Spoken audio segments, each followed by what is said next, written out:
Hello my dear sweet souls, నేను మీ Virisha Vasantha. Welcome back to our channel home making ideas by విరి.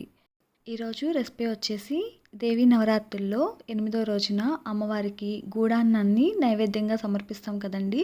దీన్ని టేస్టీగా ఎలా ప్రిపేర్ చేయొచ్చు అన్నది చూపించబోతున్నాను. దీనికోసం ముందుగా ఒక బౌల్ని తీసుకొని దానిలో 1 కప్ వరకు రైస్ని యాడ్ చేసుకుందాము.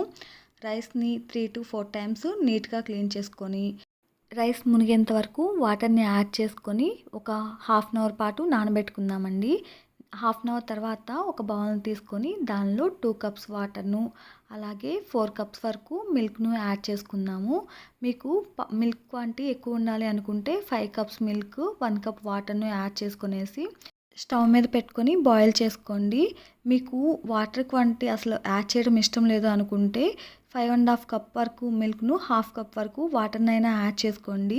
అలా చేయనట్లయితే పొంగలి ఉడికేటప్పుడు ఆ చిక్కదనానికి గిన్నె అడుగంటే ఛాన్స్ ఉంటుంది. కాబట్టి కొంచెం వాటర్ను కూడా యాడ్ చేసుకొని బాయిల్ చేసుకొని అవి 2 పొంగులు వచ్చిన తర్వాత మనం ముందుగా నానబెట్టుకున్నటువంటి రైస్ ఉంది కదా, ఆ రైస్లో వాటర్ అంతా వంపేసుకొని రైస్ని మాత్రమే ఆ పాలల్లో యాడ్ చేసుకొని కుక్ చేసుకుందాము. ఇలా రైస్ కుక్ అయ్యే లోపల మనం బెల్లం సిరప్ని అయితే ప్రిపేర్ చేసుకుందాము. దానికోసం ఒక బౌల్లో 1.25 కప్ వరకు బెల్లాన్ని యాడ్ చేసుకుందామండి.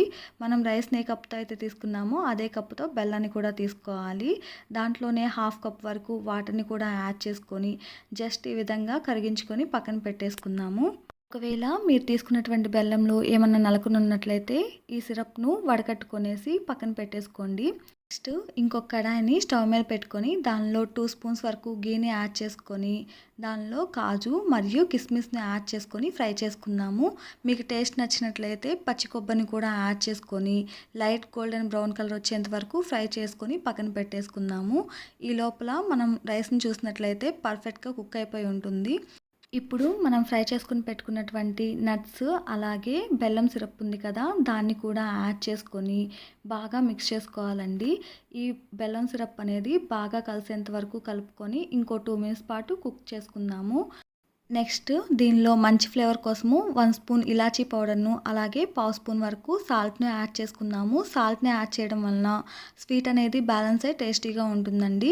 నెక్స్ట్ టెంపుల్లో పెట్టే ప్రసాదం టేస్ట్ రావడానికి ఒక చిటికెడంతా పచ్చకర్పూరాన్ని నలుపుకొని యాడ్ చేసుకొని ఇంకొక 1 మినిట్ పాటు ఉంచి ఫైనల్గా ఒక 1/2 కప్ వరకు కాచి చల్లార్చినటువంటి పాలని యాడ్ చేసుకొని ఒకసారి మిక్స్ చేసుకుందాము. ఇలా మిక్స్ చేసుకున్న తర్వాత స్టవ్ని టర్న్ ఆఫ్ చేసేసుకొని కొంచెం వేడి తగ్గిన తర్వాత అమ్మవారికి నివేదించండి.